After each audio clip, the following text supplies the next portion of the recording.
todos, bienvenidas, bienvenidos. Unos minutos y arrancamos. Vayan teniendo a la mano un lapicero para anotar toda la información que les voy a transmitir. Unos minutos para que se conecten porque tenemos un pequeño inconveniente con algunos links que no llegan. Estamos solucionándolo para empezar a trabajar desde cero y no repetir, ¿ya? Les pido un poquito de paciencia, por favor. Ya ahorita empezamos. Y todos estamos con ganas de aprender. Así que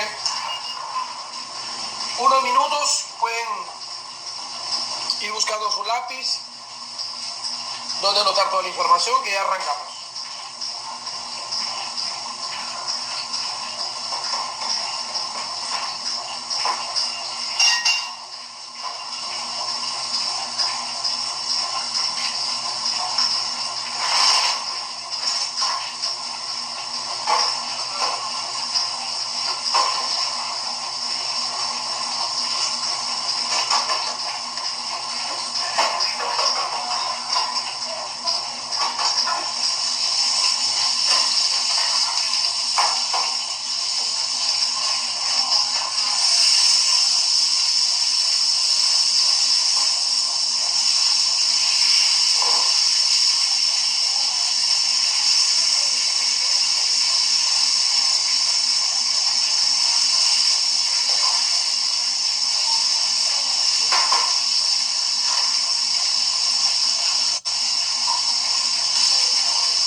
la tele.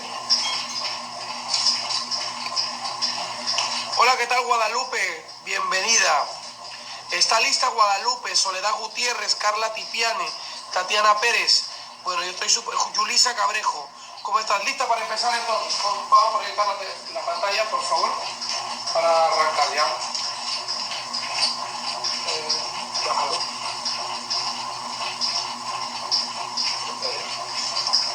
Estamos viendo cómo está este chocolate. Y acá la casa sabe a chocolate. Sabe mucho. Qué rico huele.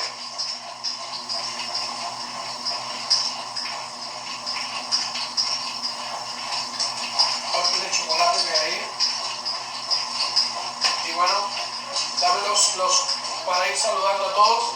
Ábreme la toma un ratito, por favor. De las máquinas por acá. Ábreme la toma un poco.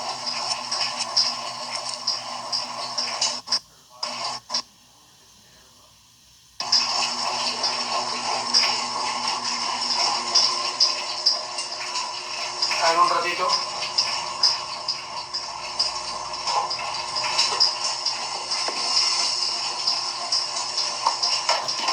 Ok. Bueno. Voy a parar un ratito la máquina para que me puedan oír.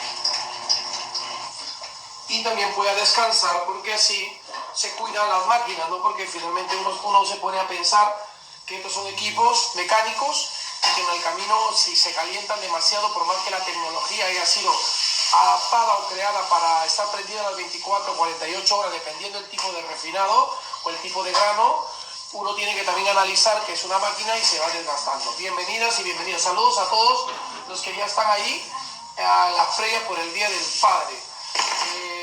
Creo que qué mejor regalo podemos recibir todos los que estamos muy metidos aquí en el rubro de la pastelería, si no es aprender, ¿no? Porque creo que cuando uno aprende un poquito es donde se llena de mucho conocimiento y por lo tanto lo hace a uno libre. Eso es muy importante. Bienvenidas y bienvenidos a todos. Soy Juan Carlos López, pastelero, chocolatero. Llámame como quieran, pero ya son casi 20 años que estoy muy involucrado en la industria de la pastelería y la chocolatería. Y en todas estas disciplinas que cada vez me enamoran más. Y una de las disciplinas que a mí siempre me ha cautivado, y vaya que mucho, es el cacao. Porque de chico, de niño, yo he vivido en plantas de cacao.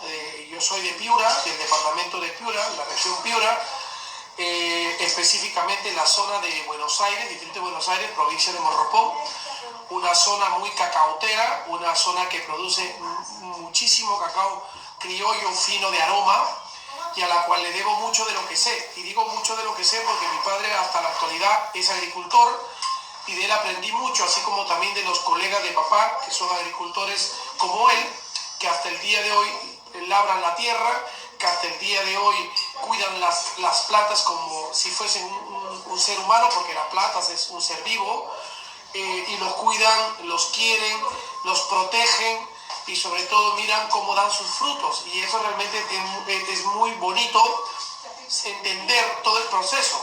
Claro que yo me pasaría hoy el día entero hablando solamente de plantaciones y no es el tema, sino que en este curso, que es único como es el Bean to Bar, digo único en su género porque muy pocas empresas se atreven a dictar el Bean to Bar, yo lo hago con una consigna de que la gente pueda entender un poco cómo funciona la transformación del grano, del cacao, de la fruta, y se convierte finalmente en un fruto seco que luego se procesa y tenemos chocolate. Entonces justamente la idea del curso era trabajar bajo estos esquemas. Estoy seguro que hablar de grano de cacao pues tendría que hablar semanas, 3 horas, máximo 3 horas y media, 4 que haga hoy, van a quedar recontra chico para explicarles cómo funciona todo esto, pero al menos en este tiempo he podido juntar un poco de información, la más valiosa y que nos va a servir en todos los aspectos, tanto para el agricultor, tanto para el que produce o también para el pastelero o el chocolatero. He querido mezclar de todo un poquito para poder entender cómo funciona el producto, cómo se transforma, cómo se convierte y hablarles de todo un poco, desde la producción mundial, tipos de cacao, un poquito de historia, cómo así llegó a llamarse chocolate, cómo así un fruto maduro, un fruto fresco puedo convertirlo en un fruto seco, cuánto de humedad debo tener y cómo así yo puedo conseguir estos equipos o hacerlo con un molino de mano, que acá lo tengo ya instalado, y cómo podría fabricar mi propio chocolate. Sin duda que es un curso que les pido que lo aprovechen al 1000, porque no se va a repetir en el año, no lo vamos a hacer. Aprovechenlo, tomen nota, desconéctense de todo lo que tengan que desconectarse, solamente conéctense con la clase. Pueden hacer las preguntas que ustedes desean, para eso estoy preparado. Seguro que desconoceré muchas cosas como ser humano, pero créanme que siempre me preparo para darles toda la información a vida y por haber. También recomendaré algunos libros que a mí me han servido de mucha ayuda, como el que tengo aquí, que es el gran libro del chocolate, que es uno de los libros más bellos del mundo de la chocolatería. Autores hay muchos como Silvio Ricci, Christian Teubner y varios que están en inglés, pero este libro de hecho lo recomiendo que lo compren. No sé si aún lo pueden encontrar en Perú o traten de importarlo. Aquí tienen una información valiosísima acerca del chocolate y habla mucho desde el chocolate desde el siglo XV al siglo XVI hasta el siglo XXI.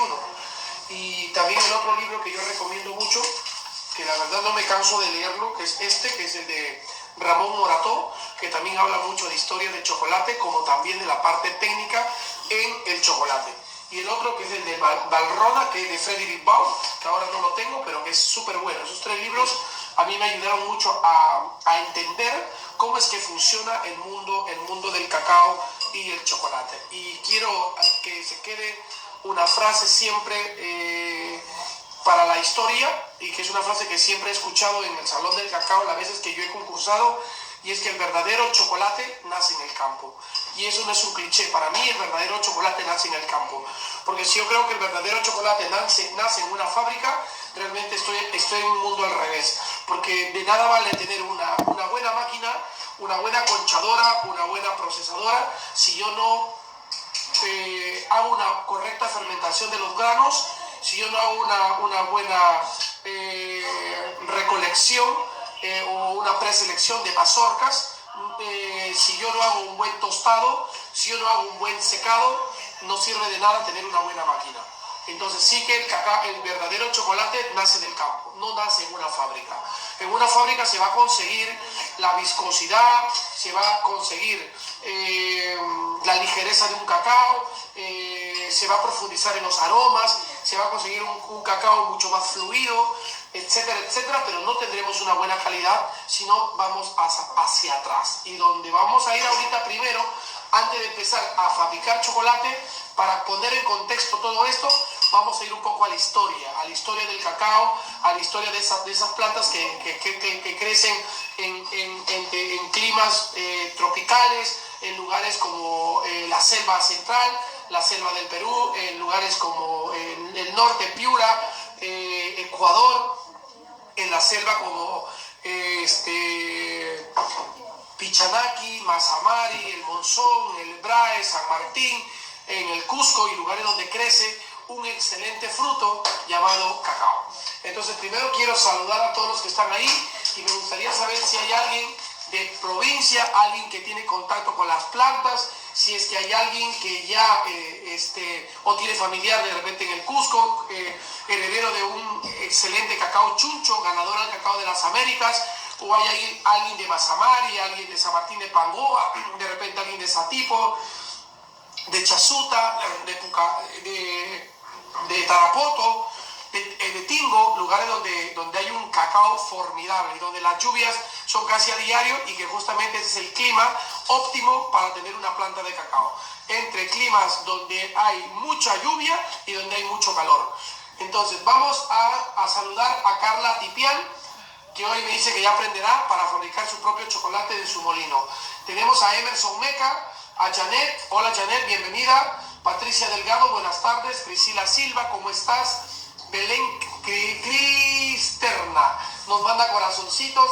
Avi Estabridis, Gustavo Quispe Lázaro, ¿quién es el autor? A ver, tomen un pantallazo, porque son más o menos 5 autores. Ahí está.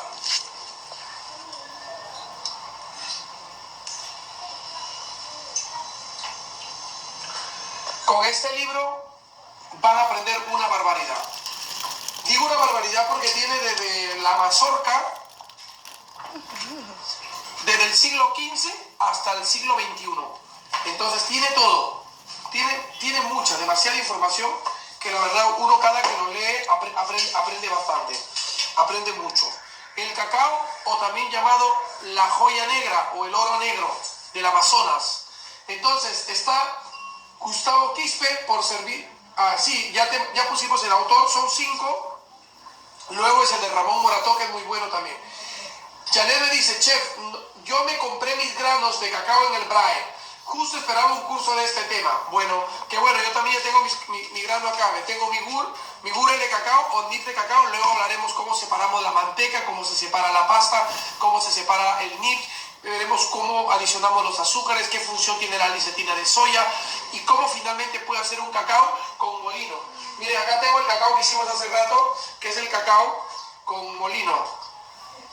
Ahora hay que poner al microondas para que suelte un poco más y hablaremos de cómo formular en un molinito. Y haremos también en molinos sin azúcar y con azúcar y fabricaremos chocolate de leche. Para el curso no me da para hacer chocolate blanco ni para hacer otro tipo de porcentajes, pero creo que con la explicación que hoy dé, ustedes podrán hacer su propio chocolate al porcentaje que ustedes quieran y con el tipo de azúcar que ustedes quieran. Listo, luego dice Guadalupe Guada. Tengo hectárea de cacao en Pucallpa, listo para transformarlo. Qué bueno, Guada. Me alegro mucho que estés tú participando porque justamente la idea era hoy, yo venía pensando cuando monté el curso, ojalá que haya mucha gente de la selva, ojalá que me toque mucha gente del norte, ojalá que me toquen agricultores, porque hay mucha información que no se ha divulgado y hay mucha información que les va a servir mucho a los agricultores para poder salir, para poder emerger y sobre todo para que puedan crecer económicamente, porque finalmente el cacao es un fruto en potencia, pero muchos agricultores no han avanzado más allá que sembrar plantas, que lo hacen con mucho esfuerzo porque no conocen, porque simplemente no tienen información, y como no hay esa información, lo único que les queda es vender el cacao a un mejor postor, vender el cacao a un precio muy por debajo de lo que debe costar un grano de cacao seco, con todo el trabajo que cuesta sembrar una planta. Entonces creo que con la información que hoy dé va a servir para mucha gente, y vamos a poder revalorar la labor del agricultor, lo que hace en el campo, vamos a poder dignificar lo que hace el hombre del campo y vamos por fin a devolverle lo que se le ha quitado al agricultor. Yo creo que todo va a aterrizar allí, y por eso es que hoy me voy a extender en todo lo que pueda para poder resolver todas sus dudas. Entonces, también está Janet Luyeta Manrique Carvajal, nos saluda desde el Cusco. Avánzame en los comentarios, ¿cómo estás? Gracias por estar ahí, Janet. Y de hecho que hablar de Cusco es hablar del cacao chuncho, el que crece en la convención, y de las cuales tengo muy buenas referencias, pues lo he trabajado. Tengo una amiga que está allá y que ha ganado muchos premios, como es Chatel, ha ganado muchos premios con el cacao chuncho, premio del cacao de las Américas. Y en el Salón del Cacao, cada que hay evento de Salón de Cacao, que este año no hay de manera presencial por lo del COVID, pues la gente siempre disfruta con el cacao cusqueño. Y hablo del cacao cusqueño en especial, pero también hablo de otros cacaos que hablaré hoy, como los cacaos del BRAE, los cacaos que están en San Martín, en la selva central, y los que están en el norte. Saludos desde Jaén. Conozco algo del cacao y café, pero vivo acá. Gracias, Nélida, y una alumna, la verdad, caserita, y te agradezco mucho por la confianza. Carol Carito, y tenemos el cacao. Soy de Chanchamayo. Qué bueno y qué alegría me da que haya gente de Chanchamayo. Edinson Guzmán, tiene mucha familia en Tarapoto. Bueno, ahora será motivo para pedirle a Edinson que te manden la pasta de cacao, o si no, que te manden el grano y tú vas a procesar el grano. Entonces tú vas a poder tener esto. Yo ahora no tengo el grano a la mano. ¿Por qué? Porque pues ha sido muy difícil desde ya traer grano de provincia, entradas interprovinciales, por lo tanto no puedo tener el grano, pero créeme que me hubiera encantado tener la mazorca acá, quebrar la mazorca en la rodilla, chupar el cacao, ese mucílago que tiene el cacao, que es tan rico, que tiene unas notas ácidas, unas notas dulces, que saben a banana, que saben a guanábana, que saben a naranja, tener aquí y explicarle de una manera más gráfica. Pero como no lo tengo, bueno, para los que no conocen cuál es la fruta del cacao, ahí está. Este es un cacao, por ejemplo, forastero. que es una de las variedades de cacao. Este es un cacao forastero. Ustedes pueden ver ahí este árbol de cacao. Míreme o corríjame si estoy en un equívoco, para que vean el árbol. El árbol no es tan grande, pero antiguamente los árboles de cacao podrían crecer de 13 a 15 metros de altura, imagínense. Antiguamente, hoy ya con la tecnificación, ya el cacao lo cortan, desde chico lo podan. ¿Por qué? Porque imagínense cosechar un fruto a un árbol de 15 metros. Todo el equipamiento que tendríamos que tener para cortar una mazorca desde arriba. Ahora los árboles incluso son del tamaño de 2 metros, máximo 3 metros, y puedes arrancarlo con la mano. Te das cuenta que la mazorca del cacao es un fruto de tronco. Aquí crecen cientos de miles de flores, pero en el momento de la polinización solamente se rescata un 4 a un 5%. ¿Se imaginan tener un árbol de cacao lleno de puras flores? A mí de chico me gustaba mucho ir a la chacra, y recuerdo mucho con mi hermano. Era tan curioso que yo veía este tronco llenecito de puras flores. Yo las arrancaba, pero no sabía lo que estaba haciendo, que estaba muy malo, pero disfrutaba cogiendo todas las flores porque me causaba mucha curiosidad que un árbol puede tener flores tan bellas en un solo tronco. Y de ese 100%, porque son miles de miles, hablo de por planta 100.000 flores. Imagínense, 100.000 es una barbaridad, por no decir más. Y solamente el 5% por medio de la polinización es la que se rescata para producir cacao, que es la que sobrevive a todas las plagas, enfermedades, lluvias, cambios de temperatura y todo lo que tiene que pasar un fruto del cacao. Entonces, las mazorcas, si ustedes ven, hay verdes, hay lilas, hay violetas, hay grisáceas, hay rojizas, hay anaranjadas, hay de todos los colores. Hay unas mezclas alucinantes de estas mazorcas. Y estas mazorcas, por dentro, obviamente, esconden su oro, el oro negro, que es el chocolate, y ya hablaremos. Pero ya vimos que es una fruta de cacao. Un árbol te puede dar entre 50 a 80 mazorcas. Entre 50 a 80 mazorcas. Imagínense lo que puede producir. Y un árbol te puede producir hasta 2 veces, hasta 3, con una tras cosecha al año. Por ejemplo, una cosecha grande puede ser una vez al año, una muy buena cosecha. La segunda puede ser a mitad de año, y la tercera, que son los rezagos que quedan. Yo recuerdo mucho que mi papá me decía, la primera y la segunda es la mía, la tercera es la tuya y de tu hermano, que era la que yo iba y rescataba lo poco que quedaba, que esa era como mi propina. Esa frase la recuerdo mucho cuando cosechaban cacao. Y algo que yo tengo en la mente cuando cosechaban cacao es que íbamos con alforjas y con costales y cortábamos el cacao, lo poníamos en un sitio de acopio donde hacíamos unos lugares donde pues ya era para humos, para compostela, que se usaba como fermento, como abono orgánico. Eso lo usábamos nosotros, hacíamos así un cerro de mazorcas y disfrutábamos con poner de todos los colores del cacao. Y después venía el momento cumbre, ¿no? Que era el momento de cortar el cacao y de chuparlo, era tan rico. Yo les hablo eso hace ¿cuánto? Les hablo hace más de 20 años, pues, ¿no? Yo soy pastelero ya casi 20 años, y antes de ello yo ya estaba en la chacra. Entonces el cacao se chupaba. Y muchos desconocíamos que el cacao, nosotros lo chupábamos por placer, porque es deliciosísimo. Pero yo desconocía al menos, que después de chuparlo, ese cacao se iba a convertir en chocolate. Claro que higiénicamente eso no está correcto, ¿no? Imagínate, es como el masato. Pero lo hacíamos por ignorancia. Pero ya han pasado los años, se ha ido tecnificando todo, el agricultor ha recibido mucha información, el agricultor ha ido aprendiendo, y hoy por hoy pues ya no se chupa el cacao. El que lo quiere chupar es para darse un placer, pero ya no sirve para la producción de chocolate. Y el que se chupa, obviamente ya es para sembrarlo después. Pero el que se seca en el sol, sí, lógicamente es el que va a ser para producir chocolate. Y de eso vamos a hablar hoy. Y bueno, ¿por dónde ingresa el cacao? ¿Cómo así tenemos los primeros trazos de cacao? Bueno, desde el siglo XVI, y esto se gesta en la Amazonía. Entonces, si nosotros comenzamos a buscar un poco de la historia desde el siglo XVI al siglo XXI, estamos hablando de más o menos 5 siglos, 500 años, que el cacao ha sufrido una transformación. Desde su llegada a México, con la llegada del conquistador Hernán Cortés, desde la utilización del cacao únicamente como bebida, porque acuérdense que el cacao en el siglo XVI no era para fabricar chocolate, más ni se sabía que existía el chocolate. Únicamente era un fruto en el cual se elaboraban bebidas, y eran bebidas súper amargas y astringentes. Es por eso, después de la llegada también de Colón a España y después de un poco de la globalización, es cuando comienza la transformación.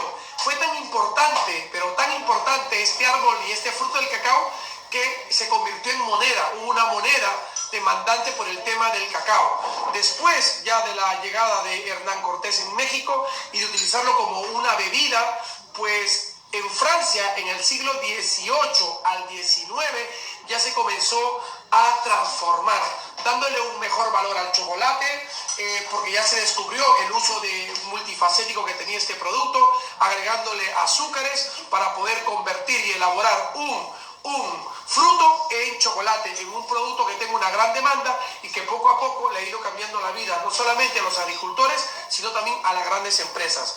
Después del siglo XVIII al siglo XIX, cuando ya el chocolate, el cacao pasó a ser chocolate y no dejó de ser bebida, sino que ya se le dio múltiples usos en la industria, es cuando comenzaron a investigar cómo se podría transformar un fruto fresco a un fruto seco. Es donde apareció el tema de los deshidratados, etc. Y es ahí cuando este árbol tropical, una vez que se cosecha, comenzamos a elaborar el chocolate. Entonces, ¿qué es lo que ha tenido que pasar? ¿Qué es lo que ha tenido que surgir para convertirse en chocolate? Primero, entender que este es un fruto que tiene primero mucha humedad. Esto, yo creo que el cacao, así como muchas frutas frescas, contienen mucha cantidad de humedad.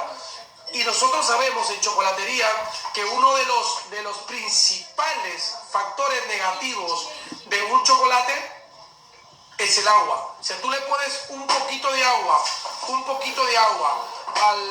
al chocolate y el chocolate termina cortándose.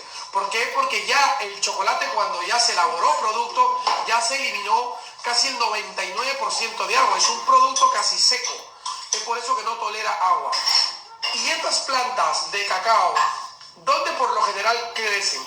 Por lo general en climas o en suelos tropicales, eso lo dije, de 1200 metros sobre el nivel del mar hacia abajo, donde haya mucha lluvia, donde haya mucho calor, arriba de 30-35, pero también el cacao, que yo recuerde, tiene sus condiciones para crecer, y una de las condiciones que el cacao siempre tiene para que pueda crecer es la sombra. Acuérdense que en muchas partes de la selva y en muchos lugares de cultivo donde se siembra un cacao, primero se siembra un plátano para que el plátano pueda darle la sombra y obviamente el cacao pueda crecer de una manera muy útil para tener una buena producción. Entonces el cacao es una planta algo compleja, sí, pero por lo demás súper importante. Nosotros que ya hemos trabajado en cacao de chicos y hemos estado muy cerca con la materia prima, vamos a ir conversando un poco acerca de todos los procesos que atraviesa el chocolate. Ya más o menos un poco para hacer historia les expliqué desde cuándo aparecieron los primeros trazos de cacao y cómo esto ha ido cambiando y se ha ido transformando. Es momento de hablar un poco del bean to bar. Es momento de hablar un poco de qué significa esta palabra, algo rara. El bean to bar es la transformación de un grano de cacao desde la haba del cacao. Digamos que esta es una mazorca de cacao y por lo general de esta mazorca de cacao nosotros lo que vamos a hacer es convertirla, pero desde la parte de la pasta. Cuando ya tengamos pasta pura de cacao y lo convertimos en chocolate, esa actividad